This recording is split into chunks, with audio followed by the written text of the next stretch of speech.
Today we will take a look at part 2 of my conversation with Jenny Fumarolo, who, again, she was a production manager, worked in the production office, worked her way all the way up to being production coordinator on massive films like Tenet, Pacific Rim Uprising, a couple of Quentin Tarantino movies.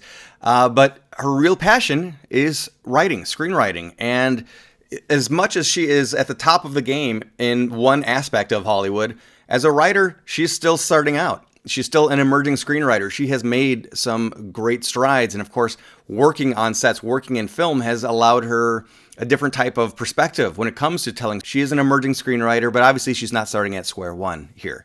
She's been surrounded with story her whole life. And she's coming across the same thing that we all come across, which is how hard it is to market yourself. That's something that I think we can all do a little bit better at. She talks about that a bit here. We love going down the rabbit hole on some conversation here about a lot of different topics that all emerging screenwriters need to consider. She loves writing period pieces, and we were always told, don't write period pieces because they're too difficult to greenlight. There's just too much more budget required. But she doesn't want that to stop her from pursuing the stories that she wants to tell. She has a very interesting and healthy perspective on what her spec screenwriting is meant to do. Yes, it would be great to sell, but if nothing else, she wants to be able to show people where her passion is as a storyteller, and that's how she's taking that on. She has a lesson that she learned along the way that she shared about how she approaches doing a rewrite, which is, I think, maybe the best piece of knowledge or insight I've ever heard anybody say when talking about how to approach a rewrite, which is writing is rewriting, and it's not thing that we love to talk about. It's not the fun SEO type stuff, too, for people. You don't want to hear about it. But Jenny has such a great perspective when it comes to how she approaches a rewrite, something that I'm going to be resharing over and over again. And in case you wanted some more behind-the-scenes stories from those blockbusters she's worked on, we've got some. We talk about Django Unchained and that crazy, weird, iconic dental wagon that Christoph Waltz rides around in. It was not part of the script, but it became an iconic part of the movie. And she's also got this crazy story about working on Pacific Rim Uprising, going out, doing location scouting via helicopter that you'll want to check out. You'll want to stick around for. So in the meantime, I'll just let her get to the stories. Enjoy my chat with Jenny Fumarolo. I'm still trying to get, let me say it this way. My writing confidence, I feel, has improved quite a bit. Like I feel like I'm finding my voice more, and, breaking stories becoming easier for me now. Just like the tangible writing process is less laborious for me now, and it flows easier, which is great. But I'm still working on the marketing yourself aspect of stuff, which I think is just a whole other aspect that you have to get good at. And so I'm starting to dip my toe into that. And I'm working very loosely with roadmap writers right now. I would like to do more, but of course, funds are low with the strike, so I'm just being frugal and not signing up for anything expensive right now. But Joey over at Roadmap has been great, and I hear from him, once in a while. He'll surprise me with an email in my inbox and be like, "Oh, hey, I sent you out." I'm like, "Oh, okay, cool." So, so I think kind of trying to rely on people to help you is key, because this is not an art form you can do by yourself. I mean, really, even if you were a painter, like, you'd have to eventually go to a gallery and have someone find interest in your work and put it out there for you. And I feel like that's where I'm at now. I'm trying to find kind of, who are my people? Like, where's my representation? But also just networking. Networking sounds so garbage, but finding like-minded people that you can bounce your work against. And I'm still kind of working on who all those people are. But I haven't done cold querying, because I've always heard so many negative things about cold querying. But I don't know. I need to probably... You're reminding me of my to-do list. But I need to reach out to people that I do know, who I don't feel I have exhausted my attempts to be read by. And I need to kind of nudge just gently, as you do, once in a blue moon, like, hey, I wrote something new. I'm still looking for management. If you think of anybody that I might be a good fit for. Like there's one of my old roommates is an executive at FX, or not roommate. That's wrong. Building mate. She lived in a unit nearby, but she once offered to read me and gave me some input, and so like that's someone I can probably reach back out to and say, oh, actually, thanks for that read. If you know anybody who you think might be looking for someone, I'm looking for representation. Or I actually met at a friend's dinner like a week or two ago. I met someone who's a literary manager, but I don't think he reps people who write the kind of thing I do. But super nice. We hit it off. We connected on like, social media or whatever. But if I were smart, I could probably follow up with that and be like, hey, if you know any other managers that might be into someone with my kind of style, like this is the sort of thing I write, whatever. So it's just that like, it's barf worthy. Like, oh, I have to put myself out there and promote myself now. And I like drama. I really love comedy as well, but I've decided to just pick a side, right? Just for the sake of clarity. So I like drama, and I'm really attracted to other time periods. And it doesn't matter if it was like the 80s or like 2 centuries ago. Like I'm a romantic. I think that's how I'm best self-described. So I really get drawn in by other eras, other cultures. I really like things that are really kind of evocative, and I like things that require me to research a little bit. I think I've always really enjoyed watching something that's like really well done and has clever references to the time that aren't just thrown in to give you references to the time, but like actually associate to the story somehow. I think I've always like grown up liking puzzles, and I feel like there's some sort of like puzzle problem solving involved in writing stories, and there's something really satisfying about like, oh my god, this piece clicks into that, oh my god, it's magic, and then you feel like a sorcerer for like 2 minutes, and then the next day you're like, I hate that scene. Someone help me market myself so I can figure out how to say this. I like a lot of time toggling in my stories, and I know people have their opinions about flashback and such, but in one of my stories I have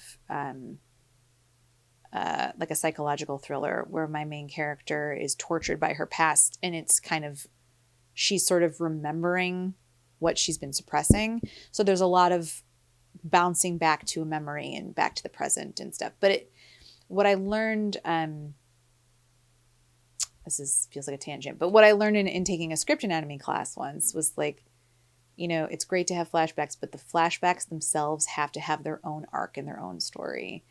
And I've really taken that to heart because it helped me really shape that story that I was working on with that class. But then in another story that I'm working on, I have like a time mirroring thing where in this is an adventure story, and the main character is following in the footsteps of her parents, and it's a treasure hunt, and she's looking for she's basically following the same journey that her parents did. And so there's scenes that mirror back and forth, like she opens a door but her dad walks through, and like just to kind of show that she's in the exact same footsteps of where they were. So there's a time toggle there, and I don't know what it is about that like motif. That's kind of a thing I'm into right now, I guess, but I've been doing that as not intentionally, but I think that shows up a lot for me, just kind of generational stories, I guess, that are showing kind of like past and present. And maybe that just clicks with me because I'm a romantic and I have this thing for the past. So my characters also do, right? So I think there's something to that. And I found thematically, I have a lot of characters that are looking for their place in the world. So there's a lot of like self-actualization kind of storylines, and, looking for like your higher purpose sort of stories. And each story kind of pops up in a different way. Like one of the first things that I wrote that I would show anybody was an adaptation of a Jane Austen piece. And that struck my interest because I love Jane Austen and had, being a romantic, obviously, she's like required. But that felt like I'd seen so many Austen adaptations and the like that it felt like a form I was really familiar with. I'm like, oh, I could totally do that. I'll just adapt Jane Austen. No problem. So I did it the hardest way possible, and I picked, well, it's been adapted since, but she wrote Sanditon, which is a fragment. It was the last book she started. She was very ill, and she only made it through like the first act. And then she passed away. So it's an unfinished piece of work. And I was like, oh, I'm just going to do a completion and just finish Sanditon. So that turned out to be a really great exercise, but that took me forever. And I was kind of floundering in that for years.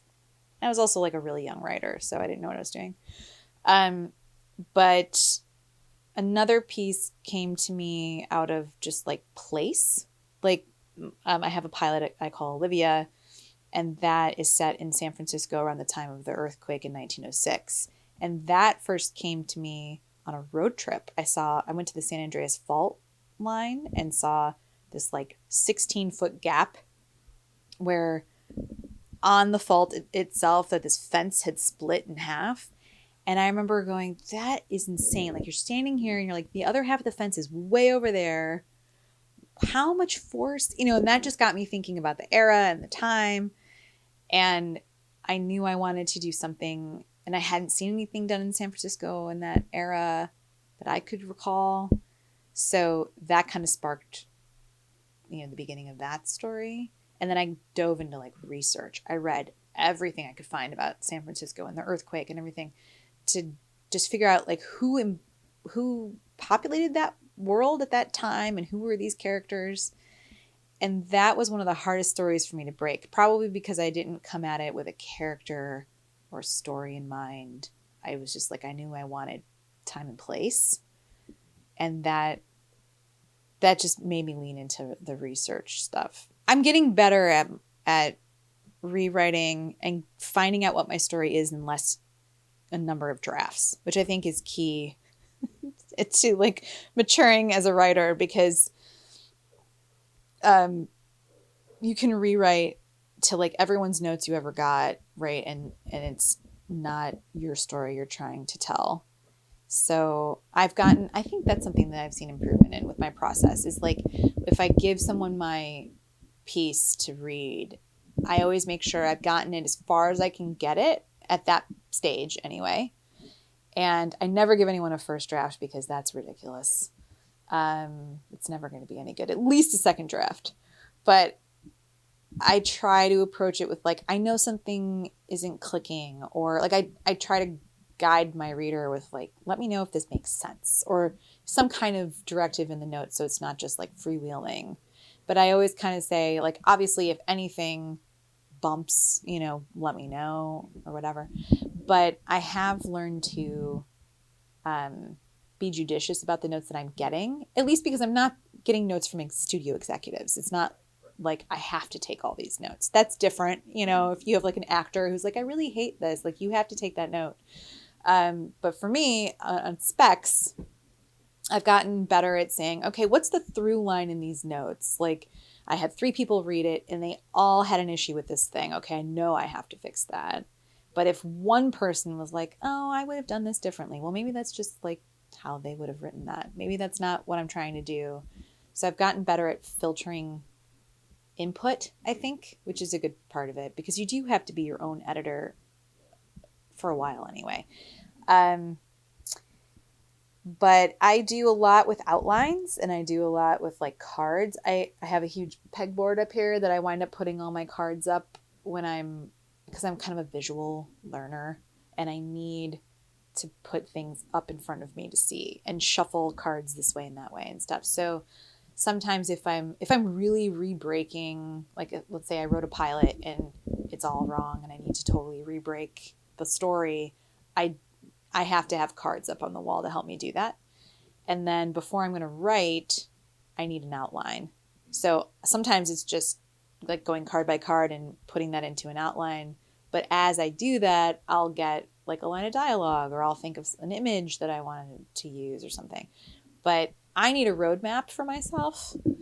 And I might stray from that. But and I write from beginning to end. I'm not the person who's like, oh, I know what that sequence is in Act 2 and I'll go write that. Like I'm beginning to end person. So I also know that I'm creative in the afternoon and evening. So I don't even try to write in the day. And the same goes true actually with my production life, because I don't schedule morning meetings for myself if I can help it, because I just am not sharp and firing off in the morning. I heat up like mid-afternoon, like 3:00. I'll be like, hey, everybody, let's go like tackle this thing. And everyone's like, we're dying. We were busy all morning. I'm like, whatever, that was your productive time. So I at least, I mean, because I'm not juggling like children and stuff, so I can be super selfish with my time. And I know for me, if I tackle my day, like when I'm in a rewrite, if I tackle my day where I get my workout out of the way, I do appointments or bills or errands or whatever all in the daytime, when the afternoon hits, that's when I'm like, okay, now everything is out of my way that I needed to do for today. So now the rest of the day is just this. And some people are the opposite. My friend Kim, who's a novelist, she's like, first thing in the morning, the sun's not up, she gets to the computer and she's got to do her 2 hours of writing before anything else starts.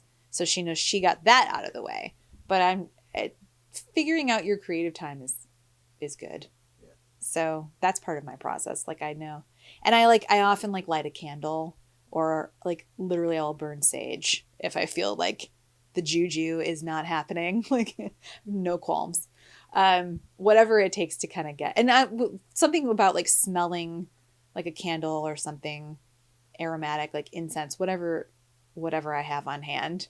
I'm not married to any particular thing, but for me, like that sort of triggers something in my brain that's like, oh, this is my writing time now, and I often write with music on, but I need, if I'm outlining, I can listen to music with lyrics. But if I'm writing and I'm into pages, it has to be no lyrics. I listen to a lot of soundtracks and like ambient stuff when I'm writing. It has to be. I mean, you can't have done production for as long as I have without it impacting you somehow.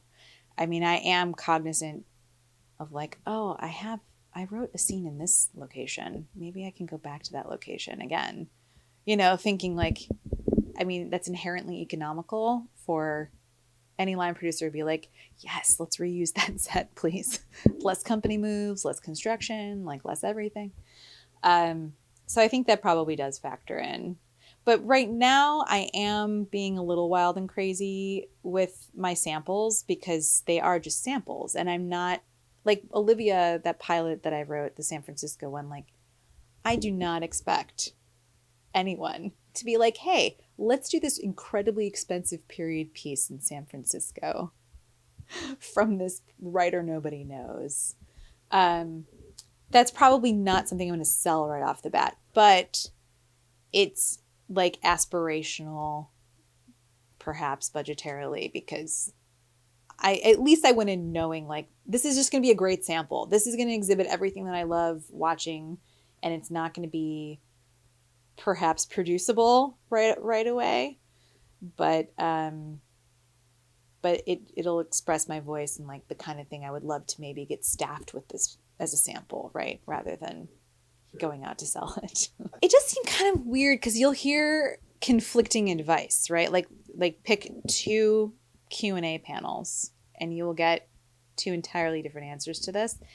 But I'm of the mind of like, I would rather somebody see like something wildly inventive and clever and like uniquely me on a page and be like, well, I can never make this. But like, yeah, I know you can't make this. This is a sample. I'd rather have that. But some people might say that that's not a good idea to do because, well, how am I going to sell this? This is insane, like too expensive, or I don't know. But I think I would prefer at this stage, when you're trying to get someone to figure out like, what are you into? What do you like to write? Where's your voice? Like, I think for me, like, why would I want to be like, oh, well, this needs to be cheaper? Like, no one is budgeting this, like that's for later on. If you have this crazy wild script that gets a lot of attention, you can always rewrite that. If someone wants it to be cheaper, like you can figure out ways to do that. But I don't think it serves you to like dumb down what you're doing. Or, unless you do intend to produce it yourself, obviously, then you're like thinking budgetarily. But something that's purely a sample for you to like get attention or win a contest or something, make it as you as possible, right? And I do think it's important to have a spec of another show. I did a spec of Outlander because it's one of the shows that I would love to write on if I could pick a show. Obviously, you got some juicy love story in there. You've got a lot of different time periods because it's a time travel show. And I do love like metaphysical and kind of like sci-fi stuff. So I was like, oh, this is like the perfect show for me to spec. But it's also good. I know people are like, oh, no one reads specs anymore. But I have come across showrunners who are like, I love to read a spec as a second sample. Like if you give them your original pilot, they're like, oh, this is amazing. But then if they want to see a spec, you can show that you can echo someone else's voice a little bit. And I mean, some people think it's passé to have specs, but I don't know. I mean, that's going to be your job if you're staffed. You need to basically mimic for your showrunner every day. So even if no one asks to read it, like you're only going to get some skills by writing some, right? So the first one I did was Bob's Burgers. That's before I knew I was going to like stick with one thing. But I had a lot of fun writing that, and I still think it's funny. And it's there should anyone ever care to see it. Improvisation that had to happen because of circumstances while prepping. When we were on Django, Christoph Waltz got in an accident while training on horseback. So he had this horrible injury. And originally, the script was written with his character on horseback throughout the movie. But doctor's orders, he could not be horseback for quite some time. And if we wanted to keep our filming schedule and everything, we needed to come up with something alternative. And our production designer, actually, Michael Riva, he came up with the idea of the dentist wagon. That's now like kind of iconic from the movie, because we needed something that Christoph could sit comfortably on that still served the story, So Michael went off and designed like this insane, amazing wagon with this crazy tooth on top of it. And of course, it was incredible.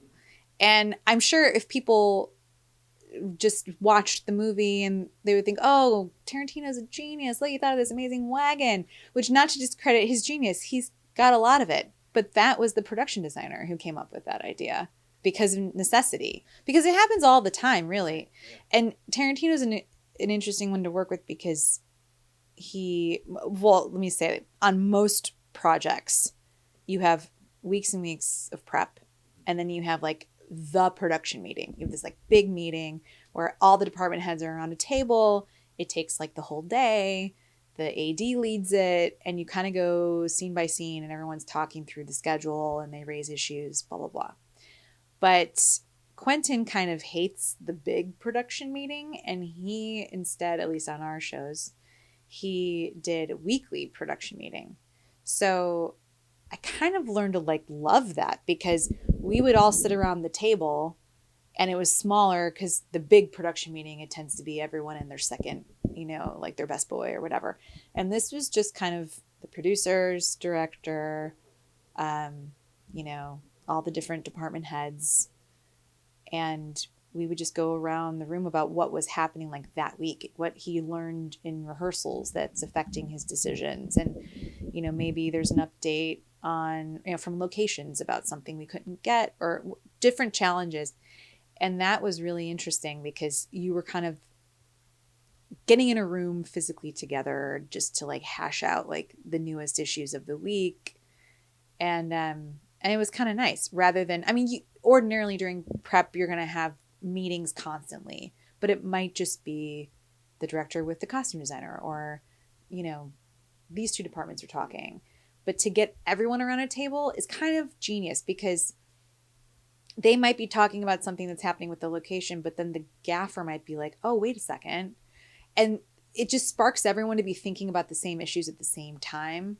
And I liked that we did that weekly meeting thing rather than the big meeting at the end, because then it's like those meetings take forever because people haven't been around the table talking about them weekly. So that was kind of an amazing thing. And I remember in one of those weekly meetings we had, it was on Hateful Eight. We were shooting in Telluride and we were chasing blizzards. And he, you know, if anyone knows anything about Quentin Tarantino, he's big into shooting things practically. He wants the real snowfall. He wants everything real as much as possible, you know, shooting on film. Like, he's a devotee to the process. And to convince him of like using visual effects or something, it's almost like sacrilege. So it was as minimal as possible. But we had, I remember sitting around the table and we were talking about the cabin and the snow on the roof line. And special effects department was like, this is going to be different every time we come out here, and it's never going to match because you're going to have snowfall, then it's going to melt. You're going to have snowfall, and it's going to melt, and it's going to look ridiculous. And he managed to convince Quentin to agree to use a snow pad on the roof. So at least for continuity, you could go in or out at on any day that we happen to get snow and we need to do that one shot outside. You know, like it would at least match. So our schedule was nuts because we were chasing snow. So inevitably we would need to do shots with like, you know, the 6-horse-drawn carriage outside, and it would need to be with like a blizzard. And inevitably the blizzard would always come on the days we had scheduled off. So we were just working all the time trying to catch the snow. But that was one thing that we could control. And, you know, he agreed that it was the right thing to do, even though I think honestly think he hated making that choice because he really wanted practical snow 100% everywhere. But that was something that was just like, well, this is going to save your editors grief. And we know you hate visual effects and we won't have to fix the snow line. so he gave in to that one.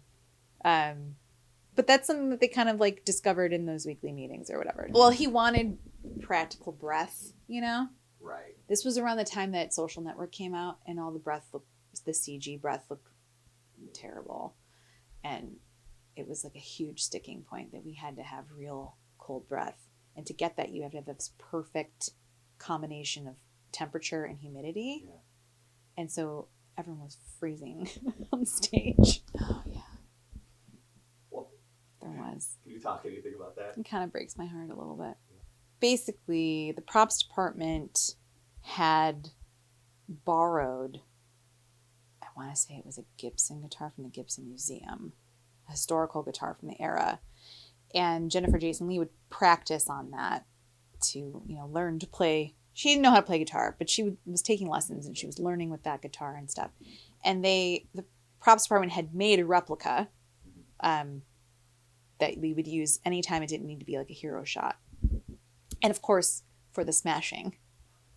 However, on the day, I will stay diplomatic. I don't know exactly. I was not there and I'm not inside everyone's brains. But somehow or another, Kurt Russell got the signal to smash the guitar when they were using the real one, not the fake one.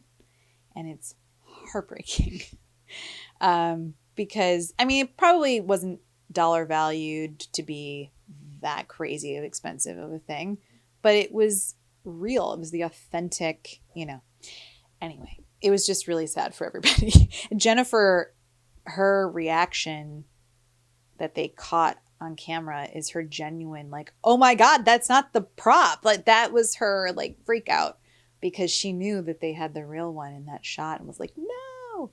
But it made her reaction incredibly genuine because she was getting her precious guitar smashed in the story as well.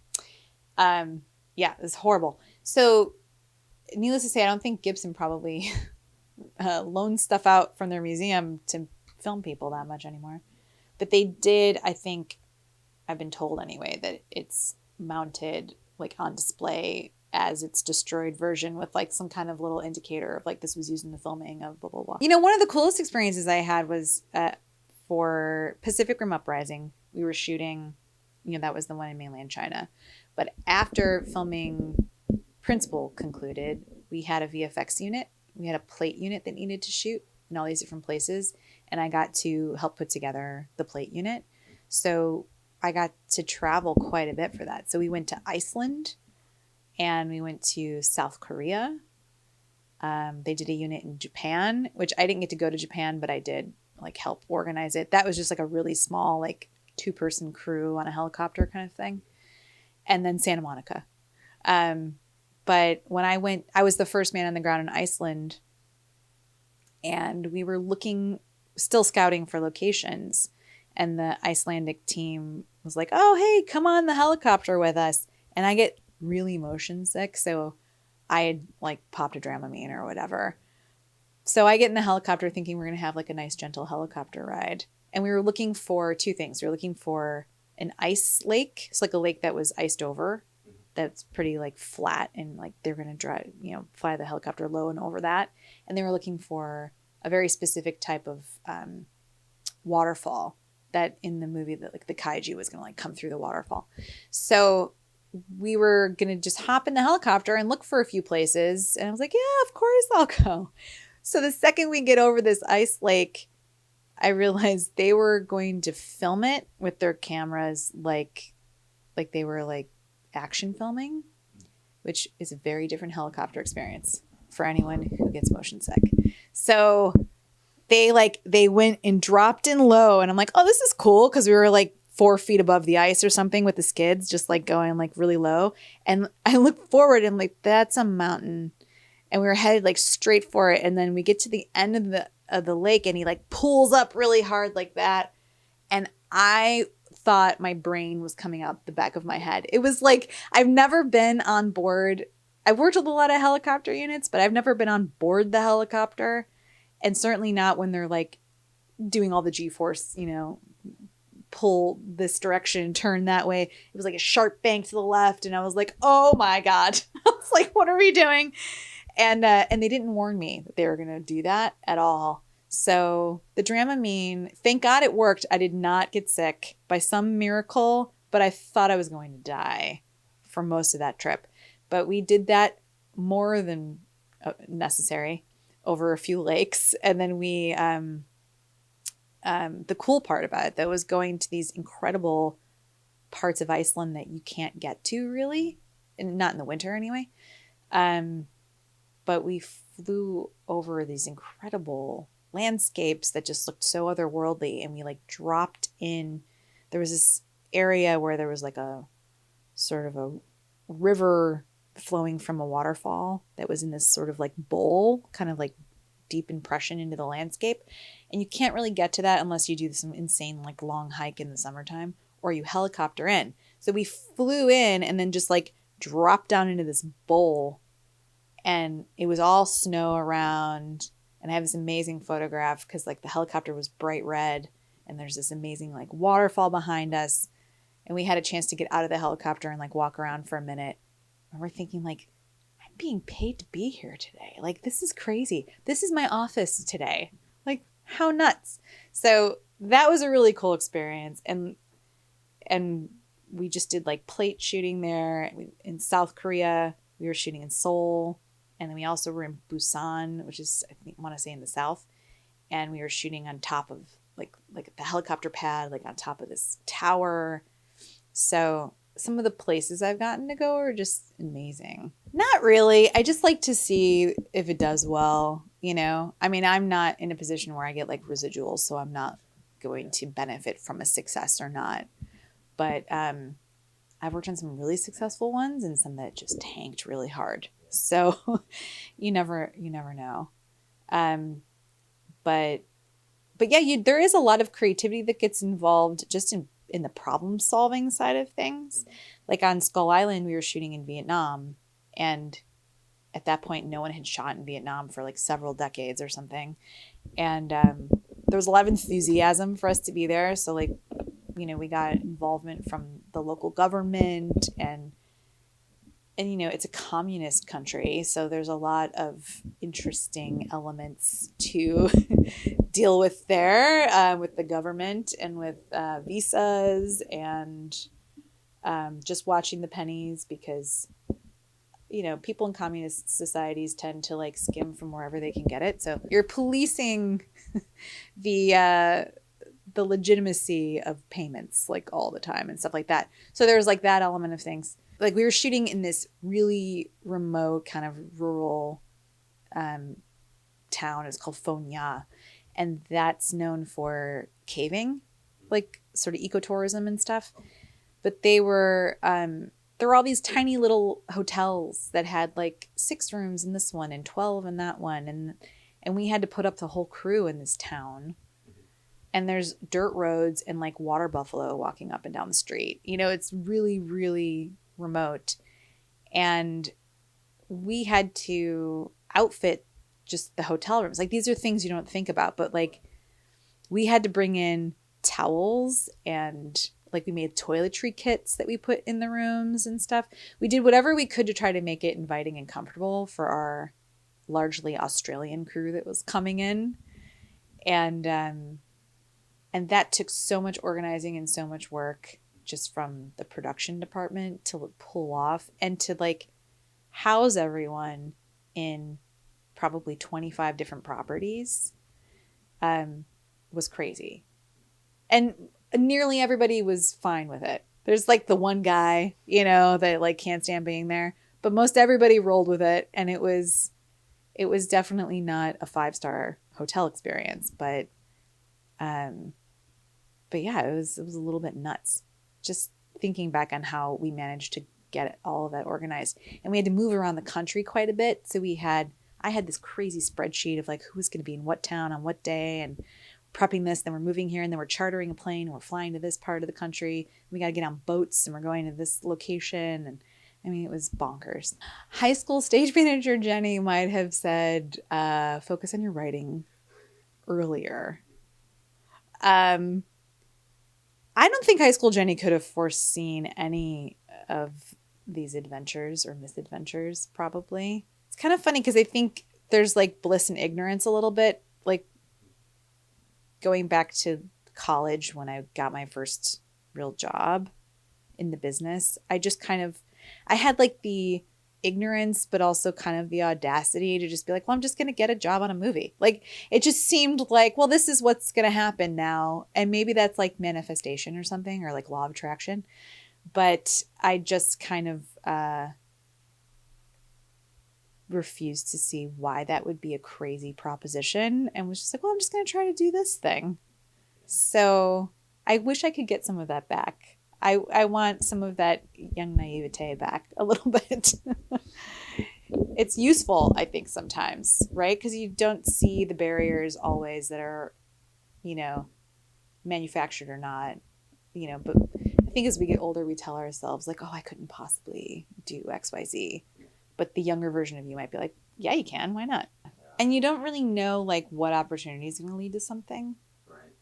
Like I think like getting the gig as Frances McDormand's assistant, I want to say it was the accountant from the movie I had done previously that, I don't know, I came to mind when the producer was like, hey, we're going to need some like PA types to, help out with cast stuff. Right. And she was like, oh, I know somebody.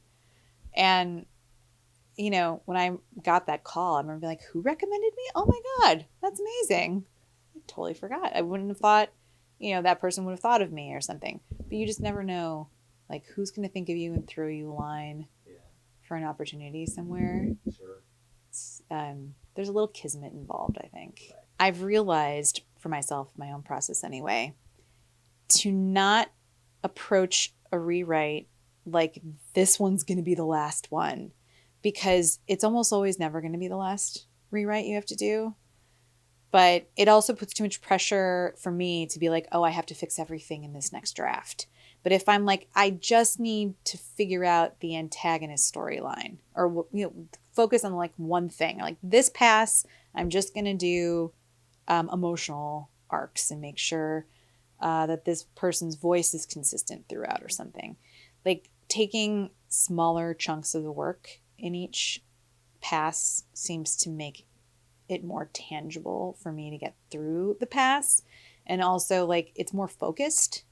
So I've noticed for myself in my last project that I give myself at the top of my outline, the very top of the first page, I wrote like the goal for this draft is this.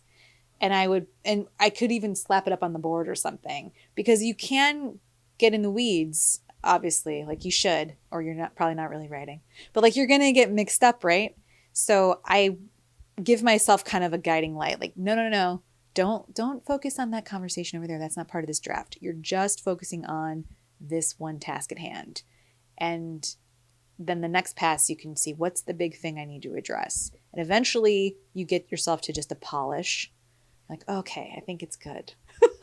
I think it's good. And then if I let it sit and then I read it after like a day or two and I'm like, oh no, it's still good. I still like it. And then I know it's kind of my like test. Like if I think something is good and the next day I'm like, oh, it's terrible, then I know it's like, that was just one iteration that needed to get out of the way. But yeah, taking drafts with focused purpose. It kind of was a game changer for me on this last one because, well, this is the novel that I've been adapting for my friend. It's turning into a feature. And I first picked it up like 3 years ago, I think. And to be quite honest, like I think I wasn't strong enough of a writer when I first picked it up to do it justice. It was super intimidating and, you know, it needed to come a long way, obviously, from where it started. But I wound up putting it down after I'd done maybe like the second draft. I put it away. And at the time, like everyone I knew was like, oh, you've got to be writing TV. TV's the thing, you know? So I was like, I should probably do some pilots. Anyway, cut to like 3 years later, I have a whole bunch of pilots out of the way, or television scripts anyway. And I was like, I think I'm ready to go back to this book and attack it, you know. But then I gained more skills in my arsenal, and I realized in retrospect, like, oh, I think I needed to grow as a writer before I came back to this. And by then I had done those other, projects. So I had learned more about how to approach my drafts. And that's something that has totally helped me.